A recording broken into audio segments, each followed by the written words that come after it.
అన్య భాషలు మాట్లాడాల్సిన ప్రతిసారి లేక అన్య భాషలు మాట్లాడిన ప్రతిసారి అర్థం చెప్పాల్సిన అవసరం లేదు. ఎందుకనంటే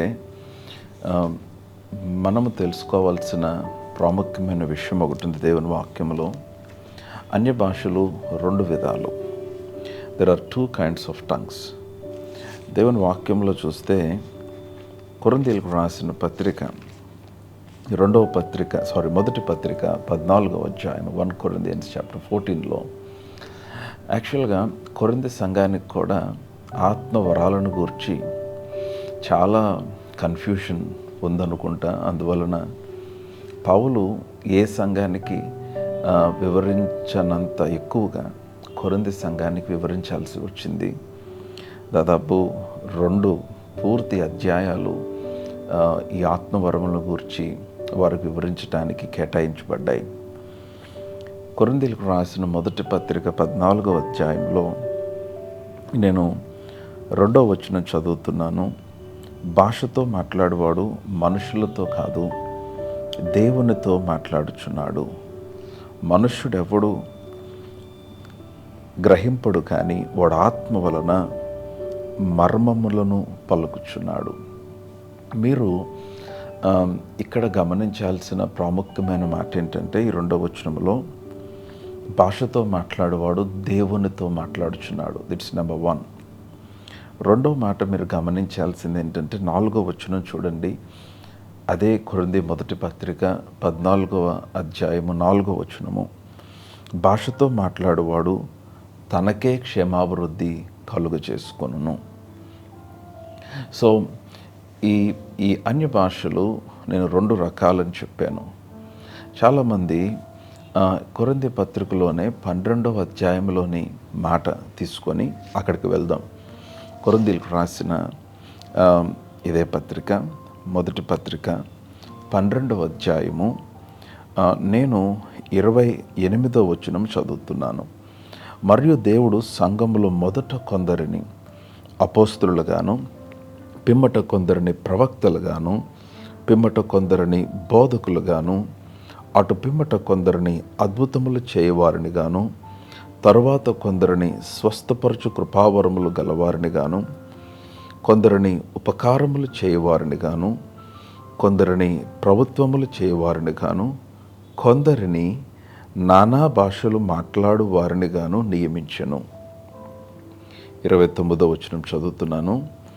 అందరూ అపోస్తులుల, అందరూ ప్రవక్తల, అందరూ బోధకుల, అందరూ అద్భుతములు చేయవారా, అందరూ స్వస్థపరచు కృపావరములు కలవారా, అందరూ భాషలు మాట్లాడుచున్నారా, అందరూ ఆ భాషల అర్థము చెప్పుచున్నారా. చూసారా, ఈ వచనాలు చదివినప్పుడు చాలామంది ఏం చేస్తారంటే ఈ వచనములను విని కన్ఫ్యూజ్ అయిపోతూ ఉంటారు. ఇది చాలా చాలా చాలా సింపుల్ విషయము, కానీ ఇది చాలా కాంప్లికేట్ చేసేసారు. అన్య భాషలు అందరూ మాట్లాడాలా, లేకపోతే అన్య భాషలు ఎవరికి, అన్య భాషలు ఎవరెవరు మాట్లాడాలి, అందరూ కాదు కొందరు అన్న ప్రశ్నకి నేను నెక్స్ట్ ఎపిసోడ్లో జవాబిస్తాను. కానీ ఈరోజు నేను చెప్పే ఈ ఎపిసోడ్లో నేను అడ్రస్ చేస్తున్న క్వశ్చన్ ఏంటంటే, అన్య భాషలు మాట్లాడిన ప్రతిసారి వాటి అర్థము చెప్పాలా? మీరు అర్థం చేసుకోవాల్సిన విషయం ఏంటంటే, ఈ కొరింథీయులకు రాసిన మొదటి పత్రిక 12వ అధ్యాయం అంతా కూడా ఆత్మ వరములను గురించి రాయబడిన అధ్యాయము. ఈ ఆత్మ వరములు దేని కొరకంటే పరిచర్య కొరకు దేవుడిచ్చిన వరములు ఇవి. మనుషులు క్షేమాభివృద్ధి నొందినట్లు, సంఘము క్షేమాభివృద్ధి నొందినట్లు దేవుడు ఆయన చిత్త ప్రకారము ఆయన కొందరికి ఆయన కొన్ని వరములను ఆయన అనుగ్రహించాడు. సో కాబట్టి 12వ అధ్యాయం అంతా కూడా is talking about the gifts of the spirit. అట్లాగే మీరు మొదటి వచనం నుండి 11వ వచనం వరకు చూస్తే దాదాపు 9 విధములైన వరములు, ఆత్మవరములు మనకు కనిపిస్తాయి. అయితే ఆ ఆత్మవరములను ప్రక్కన పెడితే 28వ వచనానికి వచ్చేస్తే అవి పరిచర్య వరములు అంటారు. They are called ministry gifts. ఈ పరిచర్య వరములలో అనేకమైన వరములు ఉన్నాయి. మీకు లిస్ట్ చూపిస్తాను చూడండి. కొందరు అపోస్తులు అన్నాడు, కొందరిని ప్రవక్తలు అన్నాడు, కొందరిని బోధకులు అన్నారు, కొందరిని అద్భుతములు చేయువారు అన్నారు. ఆ తర్వాత కొందరిని స్వస్థపరచు వరము గలవారిగా చేశాడు, కొందరిని ఉపకారములు చేయువారు, అంటే హెల్ప్స్ మినిస్ట్రీ అంటారు దీన్ని. అంటే దేవుని మందిరములో విశ్వాసుల విషయంలో కొన్ని పరిచర్యకు సంబంధించిన కొన్ని విషయాలు ఉంటాయి. వారి అవసరతలు కానీ, లేక సంఘపక్షముగా వారిని దర్శించడం అవ్వచ్చు, లేక ఇంక ఈ విధమైన ఉపకారములు చేయువారుగాను, కొందరిని ప్రభుత్వములను చేయువారిని గాను, అలాగ కొందరిని వరముల గురించి మాట్లాడుతూ, while he was talking about the ministry gifts, పరిచర్య వరముల గురించి మాట్లాడుతూ కొందరిని నానా భాషలు మాట్లాడు వారిని గాను ఆయన నియమించాడు. సో అంటే there are 2 kinds of tongues. నేను చెప్పినట్లుగా 2 రకాల అన్య భాషలు ఉన్నాయి. మొదటి రకం ఏంటంటే వ్యక్తిగత ప్రార్థన కొరకైన అన్య భాష. దాన్ని నేనేమంటానంటే the prayer language. The first kind of tongues is a prayer language. It is for personal edification, వ్యక్తిగతమైన ప్రార్థన కొరకైన అన్య భాషలు. రెండవ విధమైన అన్య భాషలు ఏంటంటే పరిచర్య వరము. This is for ministry. It's a ministry gift. So మీరు ఈ పరిచర్య వరమును గురించి పౌలు మాట్లాడుతూ ఏమన్నాడంటే, ఇక్కడ మీరు గమనిస్తే కొందరిని నానా భాషలు మాట్లాడిన వారుగాను ఆయన చేశాడు. ఆ తర్వాత 30వ వచనము చూస్తే అందరూ భాషలు అర్థము చెప్పుచున్నారా అన్నాడు. అందరూ భాషలు అర్థము చెప్పరు, కొందరికి నానా భాషలు మాట్లాడు వారిని గాను ఆయన నియమిస్తే, ఆ కొందరికి ఆ భాషలు అర్థము చెప్పు వారినిగా ఆయన నియమించాడు. అంటే మై పాయింట్ ఈస్, బాగా గమనించండి, నీవు పరిచర్య కొరకైన వరమును పొందితే అన్య భాషలు మాట్లాడటానికి వాటిని అర్థము చెప్పాలి. సే ఫర్ ఎగ్జాంపుల్, మీరు దేవుని మందిరములో అన్య భాషలలో వర్తమానం చెప్తే ఎవరికి అర్థము కాదు. కొన్నిసార్లు దేవుడు తన ఆత్మ ద్వారా అన్య భాషలలో కొంతమందికి కొన్ని విషయాలు తెలియచేయటానికి ఆయన ఒక వర్తమానం ఇస్తాడు. సో అన్య భాషలలో నీవు వారితో మాట్లాడినప్పుడు పరిచర్య కొరకైన అన్య భాష అది నేను అనేది. Now listen to me. ఇతరులకు పరిచర్య కొరకైన ఒక మెసేజ్ ఆత్మ నుండి నువ్వు పొందుకున్నప్పుడు, so when you deliver in tongues, అన్య భాషలో నీవు వారితో మాట్లాడినప్పుడు వారికి అర్థం అవటానికి దేవుడు వారి కొరకు మీకు ఇంటర్ప్రిటేషన్ ఇస్తాడు. సో పరిచర్య కొరకైన అన్య భాషలైతే వాటికి అర్థము చెప్పాలి. అంటే మీరు ఒక స్టేజ్ పైన సంఘములో వర్తమానము అన్య భాషలలో మీరు చెప్తే అది ఎవరికి అర్థము కాదు కనుక, అలాగ అన్య భాషల్లో వర్తమానం ఇచ్చినప్పుడు అది అర్థమగునట్లు వాటి యొక్క అర్థము చెప్పాలి. సో ఈ పరిచర్య వరం అనేది కొందరికి ఇచ్చాడు ఆయన, అన్య భాషలనే పరిచర్య వరము. సో ఇప్పుడు అది మాట్లాడినప్పుడు దాన్ని అర్థము చెప్పే వరమును కూడా ఆయన వాటితో పాటు అనుగ్రహిస్తాడు. ఎబిలిటీ ఆత్మ వలన పొందుకుంటాం. But there is another kind of tongues. ఈ రెండింటిని క్లబ్ చేసి రెండు ఒకటే అనుకుంటారు. ఇదే చాలా ప్రమాదం. ద అదర్ కైండ్, మరొక విధమైన అన్య భాషలు ఏంటంటే ఇట్స్ ప్రేయర్ లాంగ్వేజ్. ఇది వ్యక్తిగతముగా నీవు అన్య భాషలలో ప్రార్థన చేసే అనుభవం. దీనికి మీరు అర్థం చెప్పాల్సిన అవసరత లేదు. మీరు అన్య భాషలు మాట్లాడుకున్నప్పుడు అర్థము చెప్పాల్సిన అవసరం లేదు. నీవు అన్య భాషలలో ప్రార్థన చేసినప్పుడు అర్థము చెప్పాల్సిన అవసరం లేదు. మీరు సంఘముగా కూడుకొని అన్య భాషలలో ఎవరికి వారు ప్రార్థన చేస్తున్నప్పుడు అర్థము చెప్పాల్సిన అవసరం లేదు. ఎందుకు అర్థము చెప్పాల్సిన అవసరం లేదంటే 14వ అధ్యాయం కొరింథీకి రాసిన మొదటి పత్రికలో 2వ వచనములో చూస్తే, భాషతో మాట్లాడువాడు మనుషులతో కాదు దేవునితో మాట్లాడుచున్నాడు. సో ఈ అన్య భాష ఇది మనుషులతో మాట్లాడేది కాదు, దేవునితో మాట్లాడేది. దేవునితో నువ్వు మాట్లాడుతున్నప్పుడు దేవునికి నువ్వు అర్థం చెప్పాల్సిన అవసరం లేదు. ఎందుకంటే ఆయనకు హీ నోస్ ఎవ్రీథింగ్.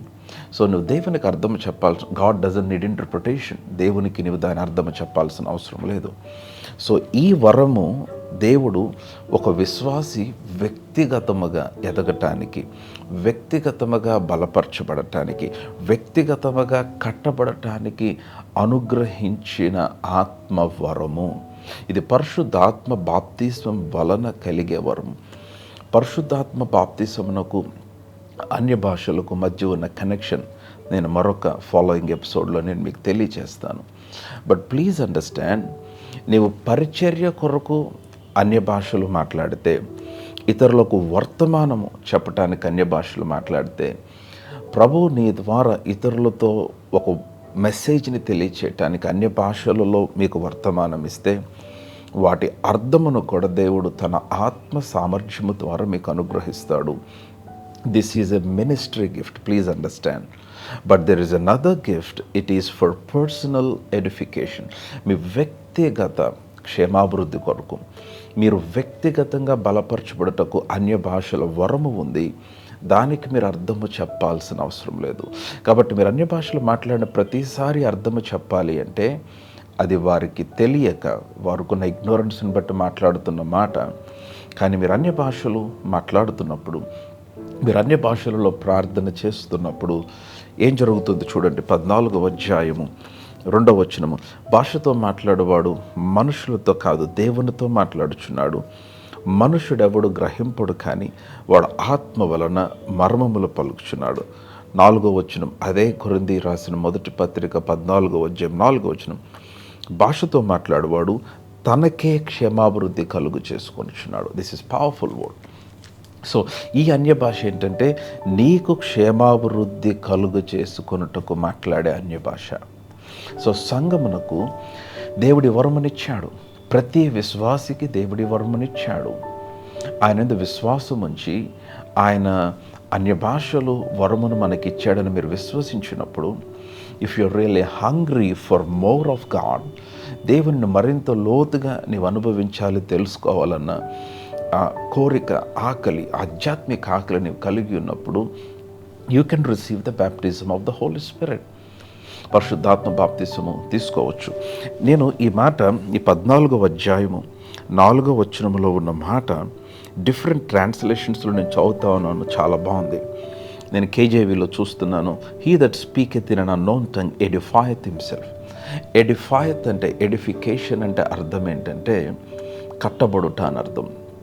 ఎడిఫికేషన్ అంటే బిల్డింగ్ ఏ లార్జ్ బిల్డింగ్, ఒక విస్తారమైన బలమైన కట్టడమును కట్టుట.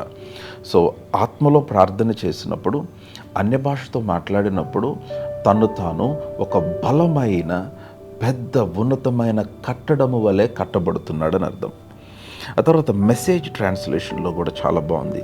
The one who prays using a private prayer language, this is called private prayer language.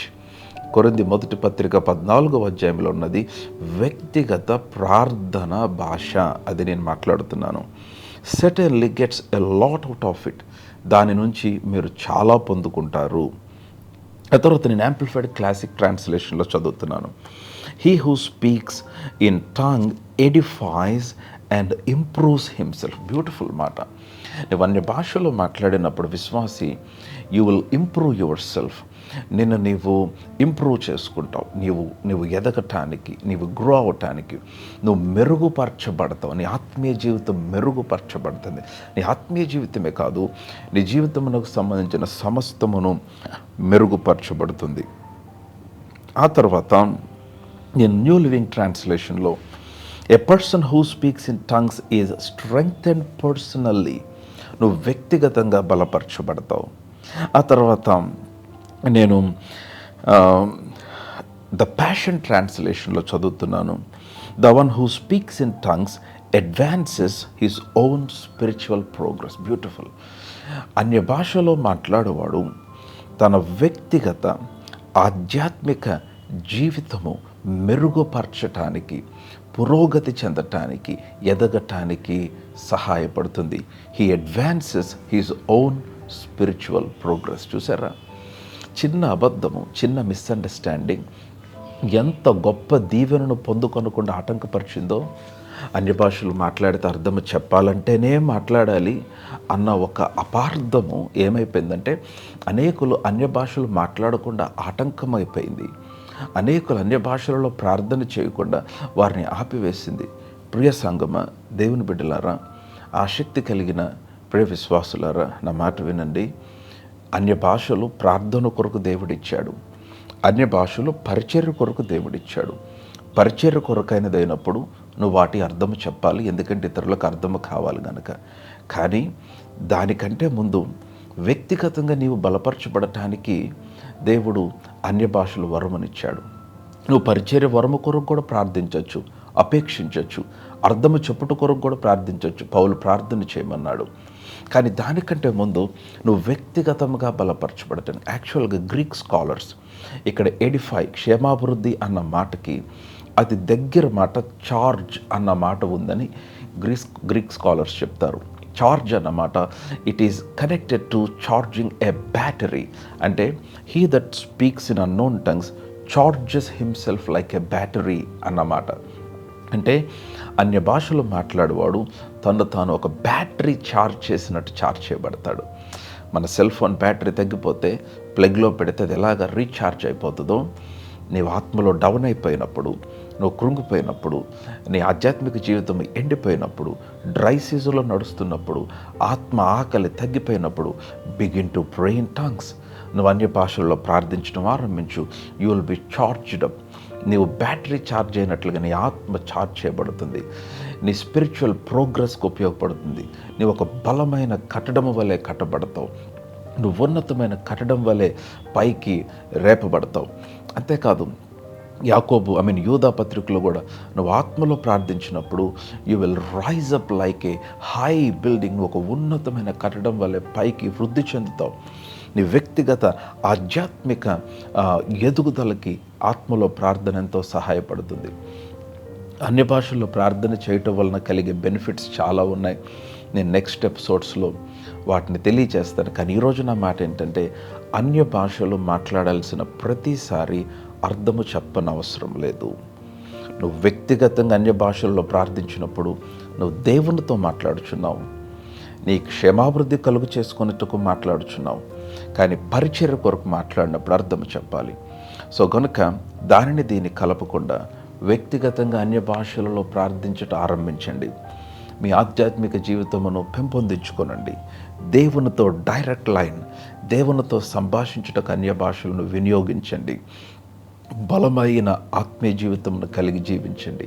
కేవలం ఆత్మీయ జీవితమే కాదు, మీ జీవితమునకు సంబంధించిన సమస్తమును వృద్ధి చెందడానికి అన్య భాషల ప్రార్థన వ్యక్తిగత ప్రార్థన భాష ఇది. మీకు క్షేమాభివృద్ధి పొందే అన్య భాషల వరం ఇది.